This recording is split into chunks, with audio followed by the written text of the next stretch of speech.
చాలామంది ఫ్రెండ్స్ అంటారు మీ మ్యూచువల్ ఫండ్లో ఎందుకు ఇన్వెస్ట్మెంట్ చేయాలి. నేను మెయిన్ ఒక ఎగ్జాంపుల్ చెప్తానండి.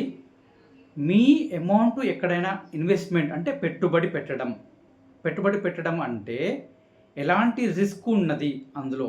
మనం మళ్ళీ మన క్యాపిటల్ మనం పెట్టిన పెట్టుబడి మళ్ళీ రిటర్న్ రావడానికి ఎంతసేపులో ఉంది మనకు. మనం రిక్వైర్మెంట్ మనకు అవసరానికి తగ్గట్టు మన అమౌంట్ రాకపోతే అది ఎక్కడున్నా వేస్టేనండి. మీ అవసరానికి మీ అమౌంటు అక్కడుండి పర్టికులర్ టైంకు నీకు రాకపోతే అక్కడ ఉండి వేస్ట్ అండి అది. ఓకే. అదే విధంగా ఈ మ్యూచువల్ ఫండ్లో ఎందుకు పెట్టమని అంటున్నానంటే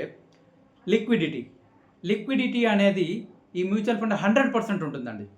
మీకు ఎంత కావాలంటే అంత తీసుకోవచ్చు, ఎంత కావాలంటే అంత ఇన్వెస్ట్మెంట్ కూడా చేసుకోవచ్చండి. ఓకే. దానికి పర్టికులర్గా మీ రిస్ట్రిక్షన్స్ లిమిటేషన్స్ అనేది పర్టికులర్గా ఈ లిక్విడిటీ విషయంలో మాత్రం చాలా ఫ్లెక్సిబిలిటీ ఉంటుందండి మ్యూచువల్ ఫండ్. కొందరు లిక్విడిటీ అంటే చాలామంది తెలిసి ఉండకపోవచ్చు. లిక్విడిటీ అంటే మనం పెట్టిన పెట్టుబడి ఎప్పుడు కావాలన్నప్పుడల్లా మనకు చేతికి రావడం, అంటే మన విత్డ్రాల్ కొట్టడం, మనం రిడీమ్ చేయడం లాంటిని లిక్విడిటీ అంటారండి. ఓకే. దాని గురించి ఇంకేమైనా కావాలన్నా, మ్యూచువల్ ఫండ్ గురించి ఏమైనా తెలుసుకోవాలన్నా నా పేజీని ఫాలోఅప్ కావండి, నా కామెంట్ చేయండి.